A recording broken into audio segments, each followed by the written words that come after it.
बिस्मिल्लाहिर्रहमानिर्रहीम। Welcome to our YouTube channel. आज की video office of district session जज कराची सेंट्रल और इसके अलावा ऑफिस ऑफ डिस्ट्रिक्ट सेशन जज कराची साउथ की जॉब्स 2025 के रिलेटेड है। ऑफिस ऑफ डिस्ट्रिक्ट सेशन जज कराची में जॉब्स 2025 जब इसके लिए अनाउंस कर दी गई हैं। सबसे पहले तमाम कैंडिडेट से रिक्वेस्ट है कि अगर आपने हमारे यूट्यूब चैनल को अभी तक सब्सक्राइब नहीं किया तो काइंडली सब्सक्राइब कर लें ताकि आपको तमाम जॉब्स, एडमिशंस और स्कॉलरशिप्स की अपडेट जो मिलती रहे। इसके अलावा हमने कैंडिडेट्स के लिए और लेक्चर्स जो अभी स्टार्ट किए हैं, अगर बैठे कॉल या मैसेज के थ्रू हमसे अप्लाई करवा सकते हैं। ऑनलाइन अप्लाई करवाने के लिए आप हमारे व्हाट्सएप नंबर 0318684576 पर हमसे कॉन्टैक्ट कर सकते हैं। Office of the district session जज कराची सेंट्रल में जॉब्स 2025 के लिए अप्लाई करने की लास्ट डेट 22 दिसंबर 2025 है, जबकि ऑफिस ऑफ डिस्ट्रिक्ट सेशन जज कराची साउथ के अंदर जॉब्स 2025 के लिए अप्लाई करने की लास्ट डेट 27 दिसंबर 2025 है। जॉब्स के लिए अप्लाई करने के लिए एलिजिबिलिटी क्राइटेरिया की बात करें तो ऑफिस ऑफ डिस्ट्रिक्ट सेशन जज कराची सेंट्रल में ओनली कराची सेंट्रल डोमिसाइल वाले कैंडिडेट्स अप्लाई कर सकते हैं, जबकि ऑफिस ऑफ डिस्ट्रिक्ट सेशन जज कराची साउथ के अंदर जो है वो ओनली कराची साउथ वाले डोमिसाइल कैंडिडेट होल्डर जो है वो अप्लाई कर सकते हैं। जॉब्स के लिए अप्लाई करने के लिए अपने सबसे पहले STS सिबा की जो मेन वेबसाइट है इसे ओपन करेंगे। वेबसाइट ओपन करने के बाद इधर ऑप्शन शो है क्रिएट एन अकाउंट का। क्रिएट एन अकाउंट के ऊपर आपने क्लिक करना है। क्रिएट एन अकाउंट के ऑप्शन के ऊपर क्लिक करने के बाद अपने सबसे पहले फुल नेम जो अपना वो टाइप करना है। इसके बाद CNIC नंबर जो अपने वो इंटर करना है। इसके बाद मोबाइल फोन नंबर अपने इंटर करना है।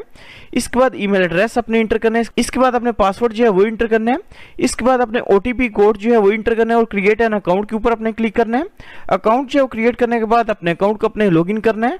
अकाउंट जो है लॉगिन करने के बाद इधर ऑप्शन है माई प्रोफाइल का। माई प्रोफाइल के ऊपर अपने क्लिक करना है। माई प्रोफाइल के ऑप्शन के ऊपर क्लिक करने के बाद अपने सबसे पहले पर्सनल इन्फॉर्मेशन जो अपनी वो इंटर करेंगे। नीचे आपके सामने ऑप्शन है एडिट सेक्शन का। एडिट सेक्शन के ऊपर अपने क्लिक करना है। क्लिक करने के बाद अपने ईमेल एड्रेस जो है अपना वो इंटर करना है। इसके बाद फादर का नेम जो है अपने वो टाइप करना है। इसके बाद अपने गार्डियन का नेम जो है वो टाइप करना है।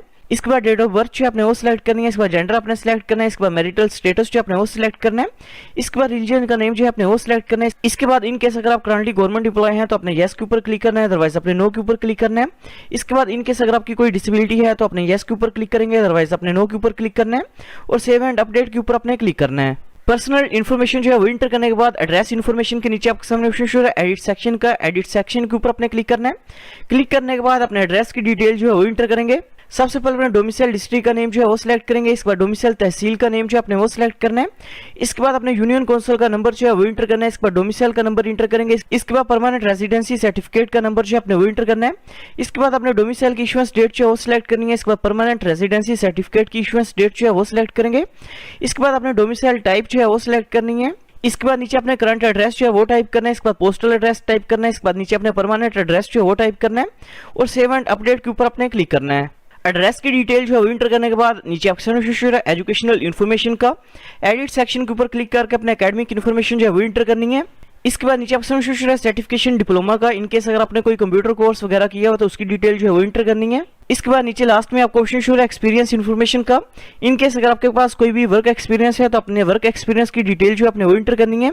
इसके बाद अपने डॉक्यूमेंट्स की पिक्चर्स जो है वो अपलोड करेंगे। सबसे पहले अपने पासपोर्ट साइज ब्लू बैकग्राउंड के अंदर पिक्चर जो है वो अपलोड करनी है।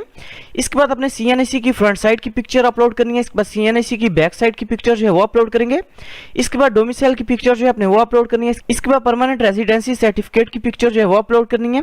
इसके बाद मैट्रिक रिजल्ट कार्ड की पिक्चर जो है अपने वो अपलोड करनी है। इसके बाद लास्ट डिग्री की पिक्चर जो है अपने वो अपलोड करनी है। प्रोफाइल जो है वो कंप्लीट करने के बाद इधर ऑप्शन है ऑफिस ऑफ डिस्ट्रिक्ट सेशन जज Karachi central, office of district session जज कराची साउथ। आपने जिस जॉब के लिए अप्लाई करना है उसके नीचे आपके सामने ऑप्शन है व्यू पोस्ट का। व्यू पोस्ट के ऊपर अपने क्लिक करना है। व्यू पोस्ट के ऑप्शन के ऊपर क्लिक करने के बाद आपने जिस पोस्ट के लिए अप्लाई करना है उसके नीचे आपके सामने ऑप्शन है अप्लाई का। अप्लाई के ऊपर अपने क्लिक करना है।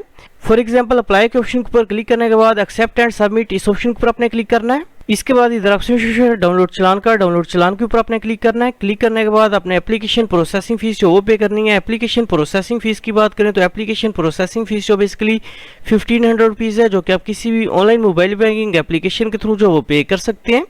एप्लीकेशन प्रोसेसिंग फीस जो वो पे करने के बाद आपका अप्लाई जो है वो कंप्लीट हो जाएगा। Thanks for watching. For more information kindly subscribe our channel.